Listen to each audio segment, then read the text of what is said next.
Le mois de la fierté des personnes handicapées est un mois qu'on célèbre à tous les ans au mois de juillet afin de célébrer et reconnaître les personnes atteintes d'handicap, leur culture, leur identité et leur contribution à la société. À titre d'information, un handicap peut être soit visible ou invisible, peut être présent dès la naissance ou peut être causé par un accident ou peut s'être développé avec le temps. Encore là, un handicap peut être soit physique, neurologique, psychiatrique ou sensoriel. Donc aujourd'hui, avec nous, nous avons Mathieu Lalonde. Donc bonjour Mathieu, ça va bien? Oui. Est-ce que vous pourriez commencer par nous parler un peu de la condition que vous avez? Moi, ma condition c'est la paralysie cérébrale. C'est une condition dès la naissance que j'ai eue. Je vis depuis ma naissance avec cette condition-là. Ma condition est la paralysie cérébrale niveau 3. Juste à titre d'information, la paralysie cérébrale a 5 niveaux. 5 niveaux. Le niveau 1, c'est juste un membre qui est affecté. Niveau 2, tu peux avoir de la difficulté à monter des marches. Okay. Avec ou un membre plus faible. Et le niveau 3, ça pourrait être, c'est comme moi que j'ai pas l'usage de mes jambes. Mais ça n'empêche pas de vivre pleinement la vie. Oui. Et justement, si on vient parler de ton parcours brièvement, est-ce que vous pouvez nous parler de votre parcours au secondaire? Comment est-ce que vous avez vécu ça? OK. Moi, au secondaire, j'ai eu la chance de faire des stages coop. Et durant ces stages-là, j'en ai eu 3. J'en ai eu un dans un foyer pour personnes âgées que j'apprenais aux personnes âgées l'utilisation d'un ordinateur de base, là. Manier la souris, jouer à solitaire. Ouais. Deuxième stage que j'ai eu, celui-là a été un petit peu spécial aussi. J'ai eu la chance de, pendant un mois, du 1er octobre au 30 octobre de 2003, j'ai eu la chance d'aller dans une compagnie qui faisait de la sonorisation de scène. J'ai appris comment ça fonctionnait, c'est quoi le courant électrique, parce qu'avec tout cet gros équipement-là, il fallait que j'apprenne c'est quoi les limites du breaker pour pas que ça fasse sauter l'équipement qui coûtait assez cher à l'époque. Et en 2004, j'ai eu un stage à la télévision Rogers, Canal 23, avec pendant 4 mois, du mois de janvier au mois de juin. J'ai appris qu'est-ce qu'est l'univers de la télé et j'ai appris également qu'est-ce que c'est Avid, qui était utilisé à l'époque.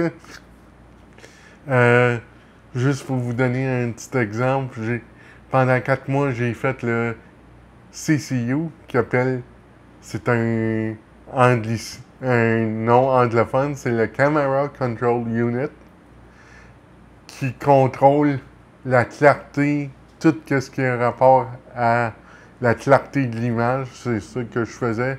Puis j'ai fait ça pendant 4 mois.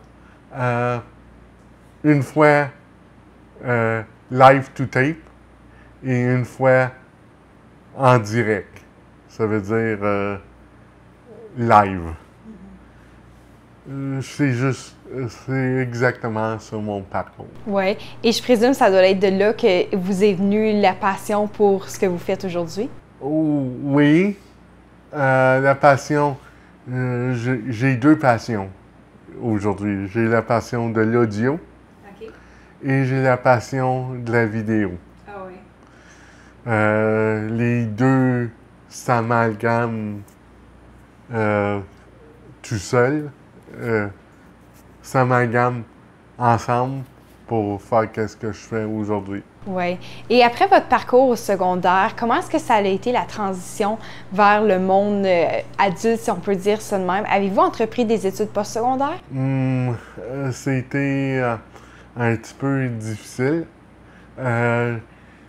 Qu'est-ce que j'ai pas fait des études postsecondaires parce que où ce que je m'ai informé pour prendre le cours, le cours de télévision télévisuelle, ils m'ont refusé que je prenne le cours à cause que je ne pouvais pas lever l'équipement. Oh, wow, OK. Mais ça m'a pas empêché de me virer sur un scène, comme qu'on peut dire, et de l'apprendre par soi-même. Ah oui. Tout l'équipement que j'utilise, j'ai tout appris ça par moi-même avec des gens du métier aussi que j'ai pu contacter, qui m'ont gracieusement aidé à me former pour faire le montage. Puis je suis reconnaissant envers tous ceux qui m'ont aidé pour mon parcours postsecondaire. Et tout récemment, qu'est-ce que j'ai appris après mon secondaire? Tout récemment, j'ai réussi en 2019, en novembre 2019, à faire 8 certifications en 7 semaines. Ouh! Puis le dernier certificat que j'ai eu, c'est Audio Design, Harman Audio Design Associate que j'ai eu. Je peux designer un système de son, que ce soit pour une petite pièce, que ce soit pour une plus grosse, comme un aréna ou un centre commercial. Mhm. Et vous dites que vous faites des formations, donc ces formations, les faites-vous en personne ou vous les faites en ligne? Pour la formation audio design, je l'ai faite en ligne avec Harman University. Et je sais aussi maintenant que vous avez parti votre propre entreprise qui s'appelle maintenant Mathieu Média Production. Donc, comment est-ce que ça s'est passé, ce processus-là? Ce processus-là a été un gros apprentissage. C'est que moi, je peux pas me déplacer. Mais je voulais faire quelque chose. Je m'ai dit, je vais démarrer Mathieu Média Production. C'est que l'idée a venu, j'ai eu l'idée au commencement de l'idée en 2005. Quand j'ai commencé à apprendre tout le matériel que j'utilise. Puis en 2014, j'ai eu la chance avec une association de m'aider à démarrer. Puis j'ai démarré Mathieu Média Production en 2015. Je peux offrir du transfert, je peux offrir des productions télévisuelles. Présentement, il y a quelques émissions que j'ai montées pour la station que vous regarder présentement, soit à la télé ou sur YouTube. J'ai monté plein d'émissions telles que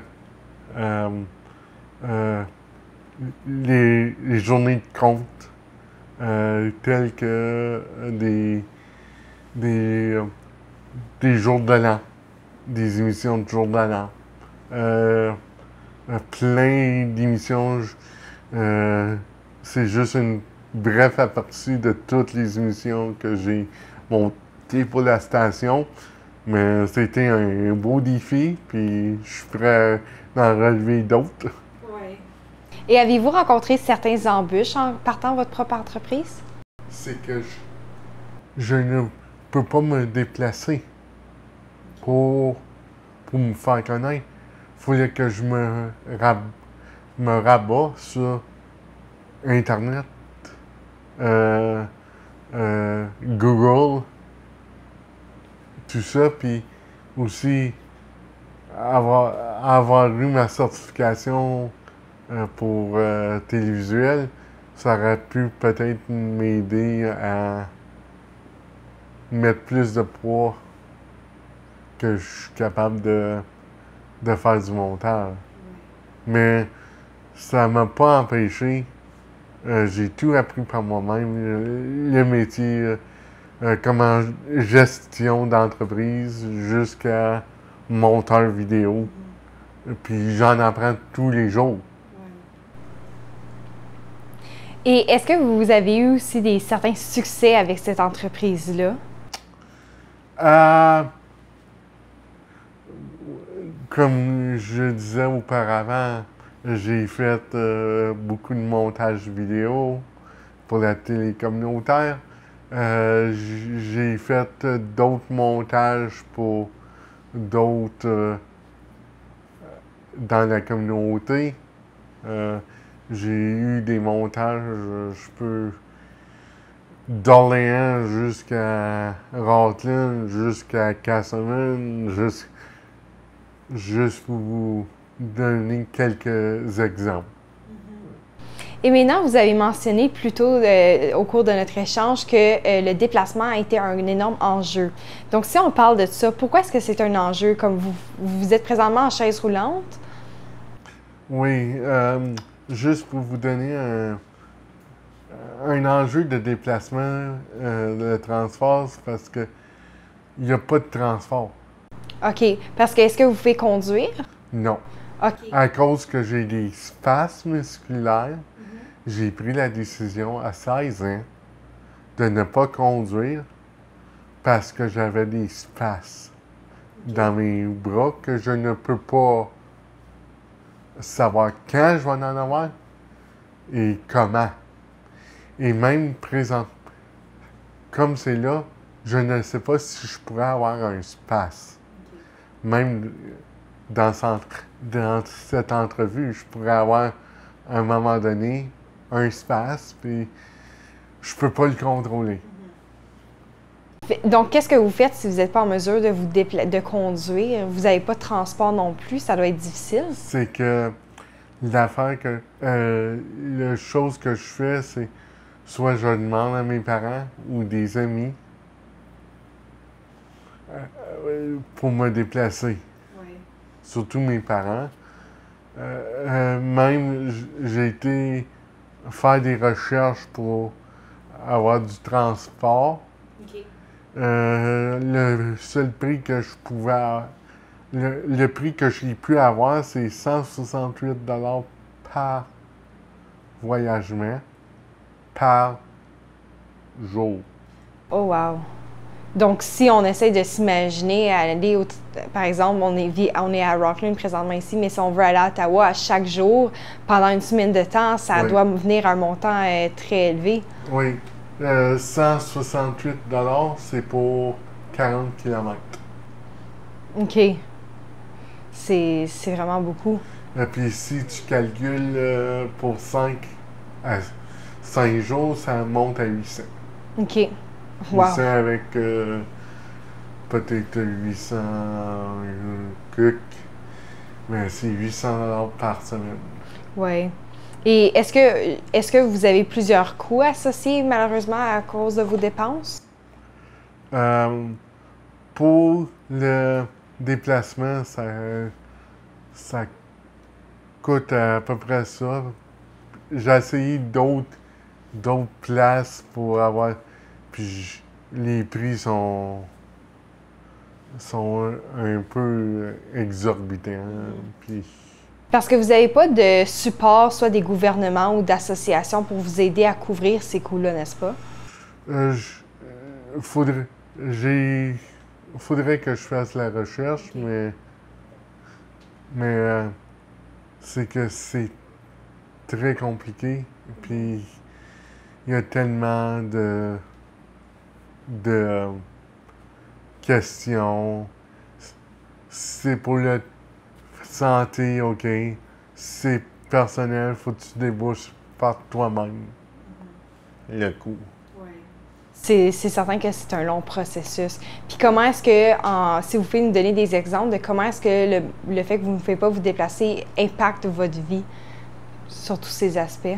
C'est comme par exemple, je vais vous donner un exemple simple. Euh, c'est si maintenant vous me demandez un magasin à Rockland, comme comment se rendre au Canadian Tires. Je sais que le Canadian Tire, j'ai écrit sur la 17, mais comment me rendre, je peux pas vous le dire. OK. Parce que je peux pas aller. Je peux, je peux vous dire où est-ce qui est le musée Clarence Rockland, mais je peux pas aller. Vous ne pouvez pas me demander quel restaurant où ce qui est. Je ne sais pas, ça fait bien proche, plus de 7 ans que j'ai. Et vous m'avez également mentionné plus tôt que l'Internet, c'était un grand de vos, ben, pas de vos atouts, mais un grand bénéfice pour vous pour pouvoir soit faire des certifications, explorer le monde et des choses comme ça. Comment est-ce que l'Internet vous permet, on va dire, de sortir et d'explorer ou de découvrir le monde? C'est que, vu que l'Internet, c'est une affaire mondiale, là, on peut s'informer sur toutes sortes de sujets. Et comme ça, au moins, je me tiens informé. Et comment est-ce que vous faites pour vous tenir à jour avec tous les éléments techniques qu'il y a dans votre domaine? Je, je m'informe en ligne au NAB, le National Association of Broadcast, qui se tient à Las Vegas à chaque année. Je m'informe en ligne sur tous les manufacturiers. Ils postent des informations sur les nouveaux équipements. Et aussi, pour la première fois l'année passée, j'ai été avec mon père. J'ai été voir Expo Scène à Montréal, qui est une exposition par rapport au théâtre, tout ce qui est théâtral de scène. Et comme j'ai vu les lumières robotisées, j'ai vu des consoles de son, j'ai vu un logiciel de son immersif que les gens de l'industrie utilisent abondamment. J'ai vu aussi des projecteurs, j'ai vu plein de choses. C'est comme ça que je me tiens au courant, parce que si on se tient pas au courant, en un an ou deux, tu vas être un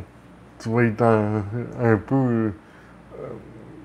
Tu seras plus adapté pour voir les nouvelles technologies, comme récemment, un nouveau standard de vidéo sur IP a sorti, le SMPTE, je crois que c'est le SMPTE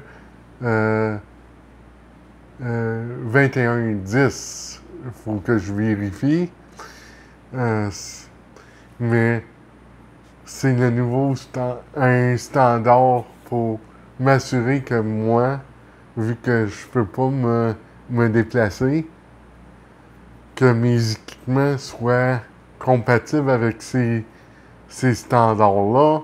Comme ça, je peux donner comme un lien sur Internet, un lien Internet que je peux me connecter dessus, puis que je peux recevoir soit de la vidéo ou de l'audio. Est-ce qu'il y a des changements que vous aimeriez voir dans notre communauté?